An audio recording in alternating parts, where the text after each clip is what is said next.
السلام علیکم ورحمۃ اللہ وبرکاتہ۔ بسم اللہ الرحمن الرحیم۔ سامعین و ناظرین، دروس اللغت العربیہ کے 8 اسباق آپ کے سامنے پیش کیے جا چکے ہیں۔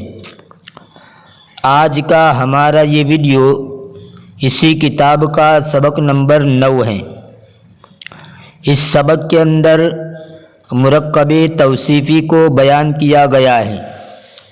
اس سے پہلے کہ میں کتاب کا سبق شروع کروں، بطور تمہید کے مرکب توصیفی کو سمجھنے کے لیے کچھ باتیں آپ کے سامنے پیش کر دوں تاکہ سبق کا ترجمہ کرنے میں آپ لوگوں کو سہولت رہے۔ تو آئیے سب سے پہلے بنیادی باتیں سمجھ لیتے ہیں۔ پہلی بات تو یہ سمجھیے کہ اسم جو ہوتا ہے اس کی مختلف اعتبارات سے مختلف قسمیں ہیں۔ اسم کی ایک قسم جنس کے اعتبار سے ہے، دوسری قسم تعداد کو ظاہر کرنے کے اعتبار سے ہے، تیسری قسم عموم و خصوص کے اعتبار سے ہے۔ سب سے پہلی قسم جنس کے اعتبار سے، تو جنس کے اعتبار سے اسم کی 2 قسمیں ہیں۔ نمبر 1 مذکر، نمبر 2 مؤنث۔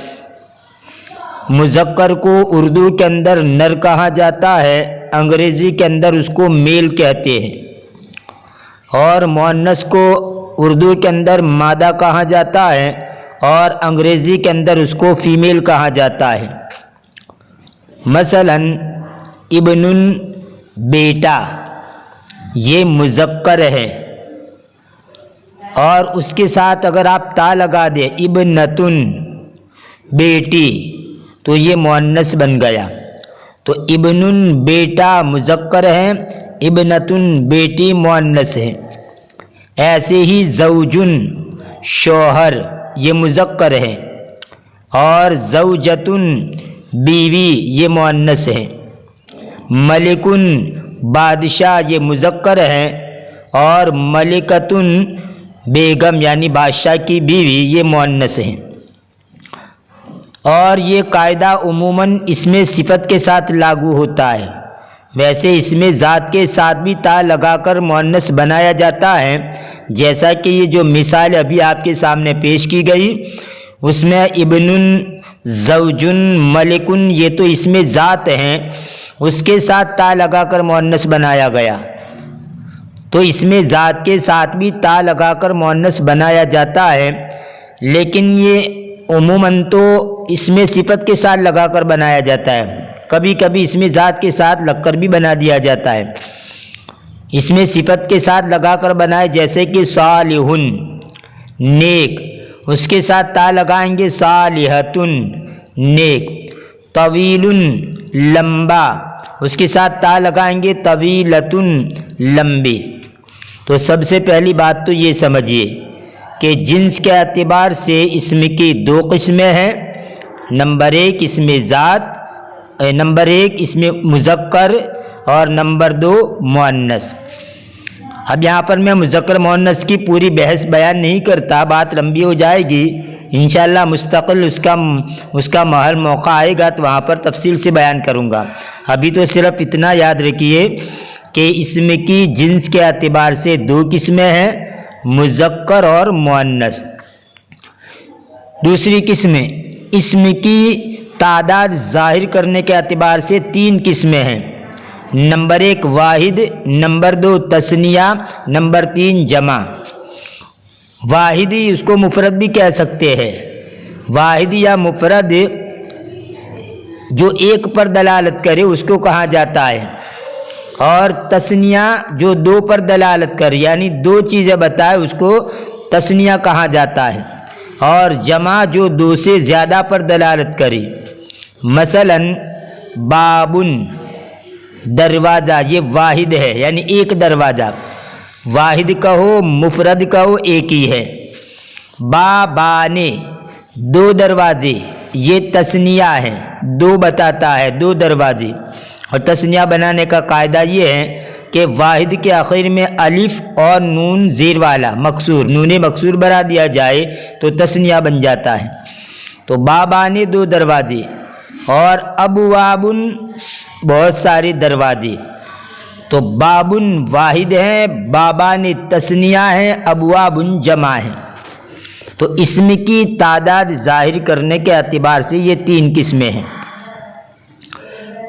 نمبر 3، عموم و خصوص کے اعتبار سے اسم کی 2 قسمیں ہیں، معرفہ اور نکیرہ۔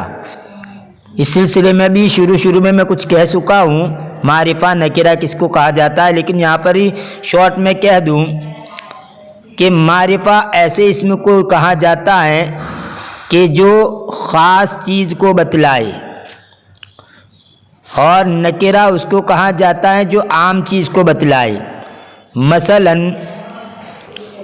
ولدن لڑکا، یعنی کوئی بھی لڑکا، یہ نکیرہ ہے، اور جیسے اس کے اوپر ال داخل کر دیا الولد، تو یہ ہر قسم کا لڑکا نہیں، ایک مخصوص لڑکا۔ تو ولدن یہ نکیرہ ہے اور الولد یہ معرفہ ہے۔ اگر کسی اسم کے اوپر ال داخل کر دیا جائے تو وہ معرفہ بن جاتا ہے، جس کو معرب باللام کہتے ہیں۔ معرفہ کی اقسام ہیں، ان میں سے ایک قسم یہ معرب باللام ہے۔ تو یہ تیسری قسم عموم و خصوص کے اعتبار سے اسم کی 2 قسمیں ہیں، معرفہ اور نکیرہ۔ اور چوتھی چیز یاد رکھیے، مرفوع، منصوب اور مجرور۔ مرفوع کہا جاتا ہے پیش والے کو، منصوب کہا جاتا ہے زبر والے کو، اور مجرور کہا جاتا ہے زیر والے کو۔ تو یہ 4 چیزیں یاد رکھیے۔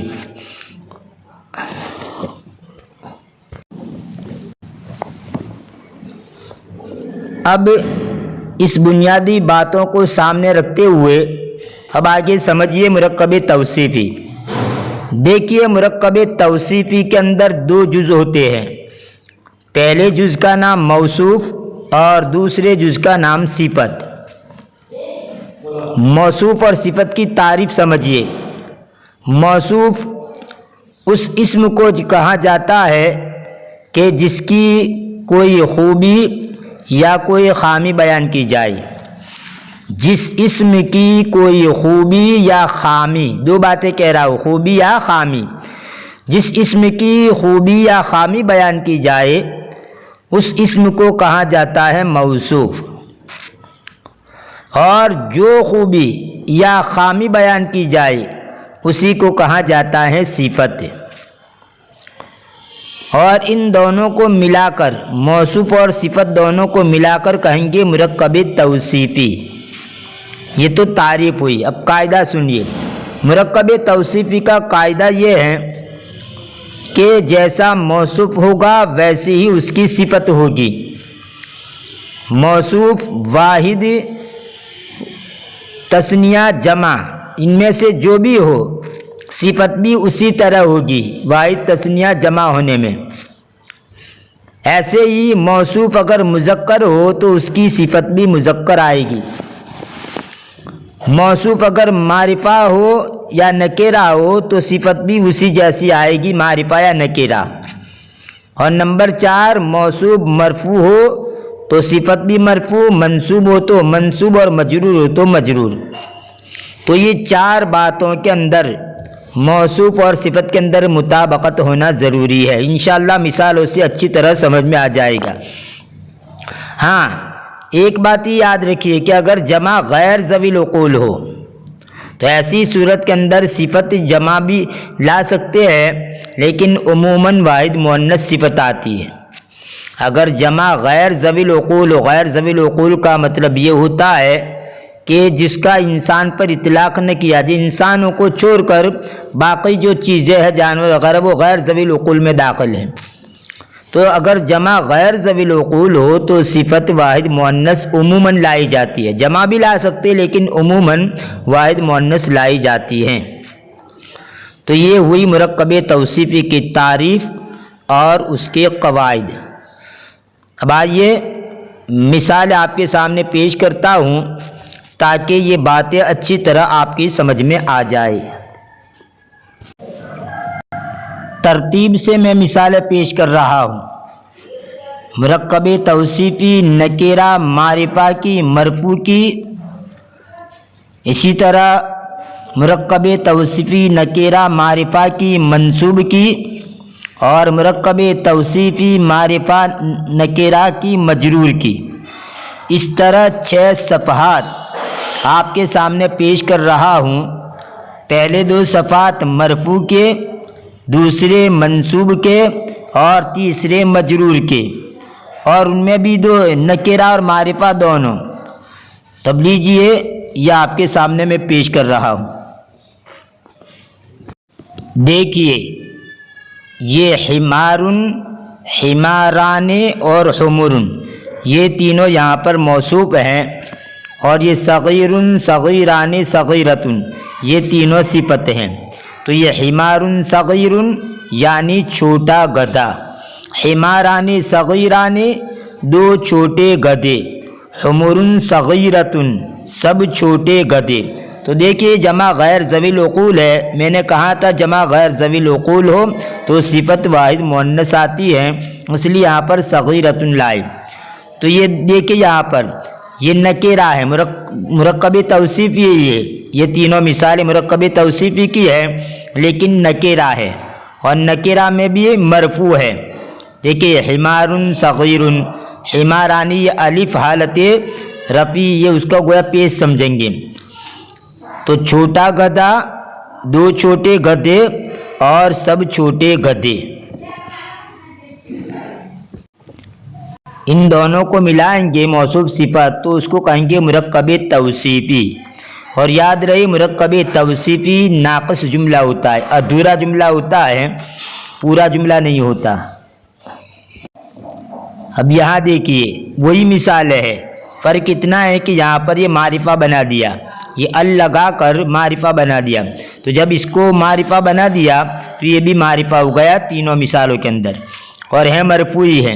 الحمار الصغیر چھوٹا گدھا، الحماران الصغیران 2 چھوٹے گدھے، الحمر الصغیرۃ سب چھوٹے گدھے، یہ تو مرفوع کی مثال ہوئی۔ اب آئیے منصوب کی دیکھیے،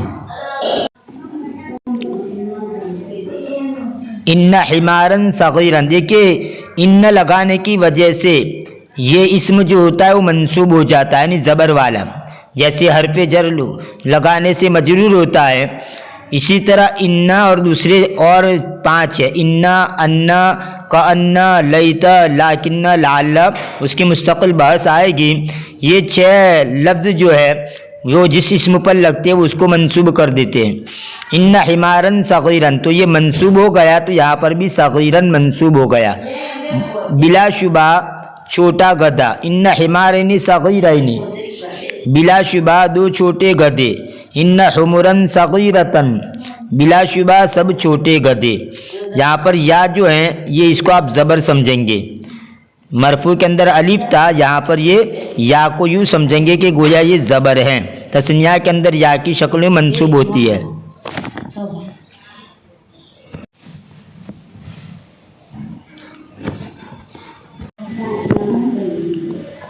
ان الحمار الصغیر، بے شک چھوٹا گدھا، ان الحمارین الصغیرین، بے شک 2 چھوٹے گدھے، ان الحمر الصغیرۃ، بے شک سب چھوٹے گدھے۔ تو یہ معرب باللام یعنی معرفہ ہے دونوں۔ اب آئیے مجرور کی مثال دیکھیے، علی حمارن صغیرن، چھوٹے گدھے پر، علی حمارین صغیرین، 2 چھوٹے گدھوں پر، علی حمرن صغیرتن، سب چھوٹے گدھوں پر۔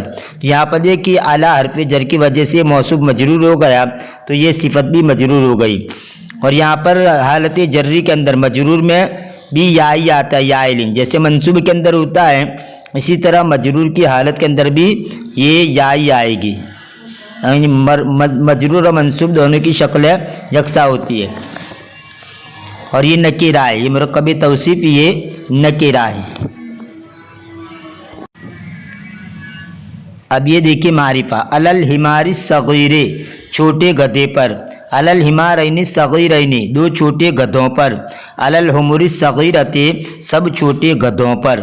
تو یہ جو مثال آپ کے سامنے پیش کی گئی ہے مذکر کی مثال ہے، اور مؤنث کی مثال بھی آپ اسی طرح سمجھ سکتے ہیں۔ اس کو بھی دیکھ لیجئے۔ شاتن صغیرتن چھوٹی بکری، شاتان صغیرتان دو چھوٹی بکریاں، شیاہن صغارن، دیکھیے یہاں پر صغارن آپ جمع بھی لا سکتے ہیں، جیسے میں نے کہا کہ جمع غیر ذوی العقول ہو تو آپ جمع بھی لا سکتے ہیں، لیکن عموماً واحد مؤنث لایا جاتا ہے، تو یہاں پر صغارن بھی کہہ سکتے ہیں، اور یہ جو صغیرتن واحد مؤنث یہ بھی کہہ سکتے ہیں۔ شیاہن صغارن سب چھوٹی بکریاں، یہاں پر بھی یہی ترجمہ ہوگا۔ فرق اتنا ہے کہ یہ موصوف صفت جو ہے یہ معرفہ ہے۔ یہاں پر دیکھیے یہ منصوب ہے، شاتن صغیرتن، یہ شاتن مؤنث ہے تو یہ مؤنث کی مثال ہے، اور یہ منصوب کی مثال آپ سمجھ لیں، بے شک چھوٹی بکری، بے شک دو چھوٹی بکریاں، بے شک سب چھوٹی بکریاں۔ یہ معرب باللام ہے، مرکب توصیفی، یہ معرفہ ہے، بے شک چھوٹی بکری، بے شک دو چھوٹی بکریاں، بے شک سب چھوٹی بکریاں۔ اب مجرور کی مثال لے لیجیے، علی شاتن صغیرتن چھوٹی بکری پر، علی شاتین صغیرتین دو چھوٹی بکریوں پر، علی شیاہن صغارن سب چھوٹی بکریوں پر، یہ نکرہ ہے۔ علی الشاۃ الصغیرۃ چھوٹی بکری پر، علی الشاتین صغیرتین دو چھوٹی بکریوں پر، علی الشیاء الصغار سب چھوٹی بکریوں پر، آپ یہ واحد مؤنث بھی لا سکتے ہیں۔ تو یہ آپ کے سامنے ترتیب سے میں نے مثالیں پیش کی ہیں، معرفہ کی بھی، نکرہ کی بھی، مرفوع کی، منصوب کی اور مجرور کی، بالکل ترتیب سے میں نے بیان کیا ہے تاکہ آپ کو اچھی طرح مرکب توصیفی سمجھ میں آ جائے۔ انشاءاللہ مزید مثالیں سامنے آئے گی تو بات اور زیادہ واضح ہو جائے گی۔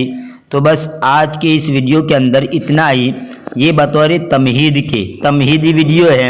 انشاءاللہ آنے والی ویڈیو کے اندر ہم کتاب کے سبق کا ترجمہ کریں گے، وہ زیادہ مثالیں سامنے آئے گی تو اچھی طرح واضح ہو جائے گا۔ بس آج کے ویڈیو میں اتنا ہی، ملتے ہیں اگلے ویڈیو میں، دعا میں یاد رکھیے، فی امان اللہ، الی اللقاء۔